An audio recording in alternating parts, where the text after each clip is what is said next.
Confidence.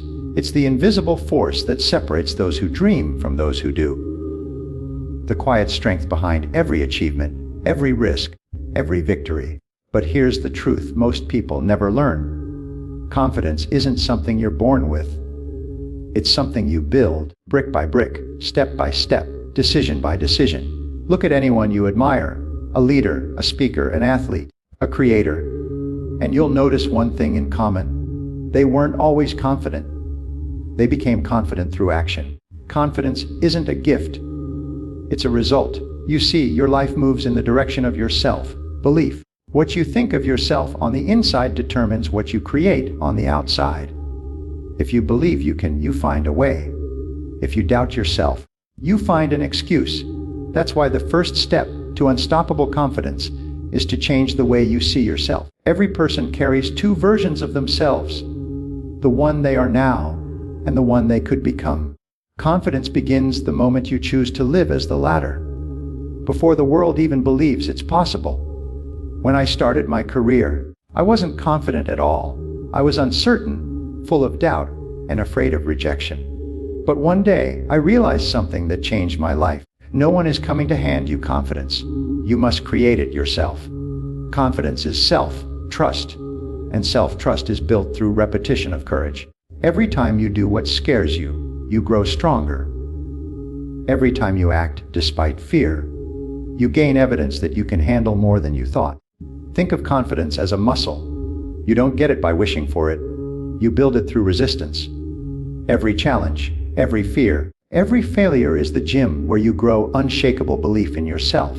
But most people never enter that gym. They let fear paralyze them. They tell themselves, "I'll act when I feel ready." But the truth is, you'll never feel ready.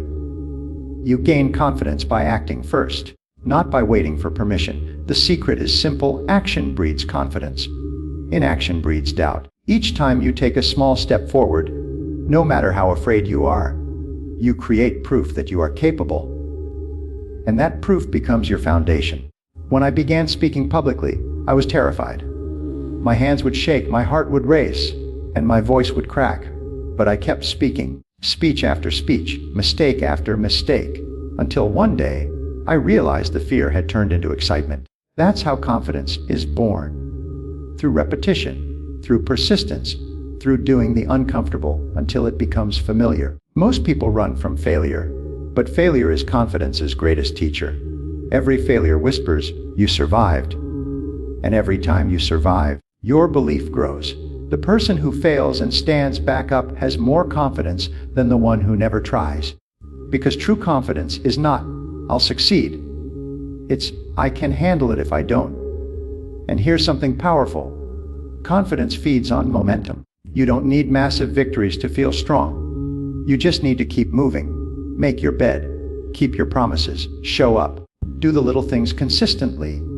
And your mind begins to trust you again. When you trust yourself to follow through, your confidence becomes unstoppable. But there's something else. Your environment matters. The people around you are either adding to your confidence or draining it. If you surround yourself with critics, you'll start doubting your worth. If you surround yourself with dreamers, doers, and believers, you'll begin to rise to their level. Confidence is contagious, so protect your environment, then reprogram your mind. And most people have spent years repeating the wrong message to themselves. I'm not good enough. I'm not ready. I can't do it. But here's the truth: your mind believes whatever you tell it most often. If you say you're confident, strong, and capable, your brain starts to build that reality. If you feed it fear, it will live in fear. So every morning, feed your mind with power. Look in the mirror and affirm what you want to become. Not because it's magic, but because it's mental programming. You are conditioning your subconscious to see possibilities instead of problems. And the more you act in alignment with those beliefs, the stronger they become. But even with all this, confidence requires one final ingredient: courage. Confidence is not the absence of fear. It's the decision to move forward in spite of it. Courage is confidence in its earliest form. Every confident person you've ever met was once a scared person who took action anyway. So, When your heart races, when your voice shakes, when your hands tremble, smile. Because that's the sound of growth. That's the feeling of transformation. Confidence is forged in the fires of discomfort. And if you can keep stepping through fear, moment after moment, your confidence will no longer be something you search for. It will become who you are. Because unstoppable confidence doesn't shout. It doesn't need to. It walks quietly, knowing its worth. It's the calm voice that says, "I've been here before. I can do this again." It's the grounded energy that turns chaos into clarity. It's the inner strength that remains steady, even when the world is not. And one day, when you look back, you'll realize that the version of you who once doubted everything became the version who inspired everyone. Confidence is not something you find. It's something you build every time you decide not to give up. So if you want unstoppable confidence, stop waiting for it. Start building it. Through courage, through repetition, through faith in yourself. You are capable, you are powerful, and you are becoming someone the old you could never imagine. The secret to unstoppable confidence isn't found outside of you. It's already within you, waiting to be awakened. All it needs is your belief.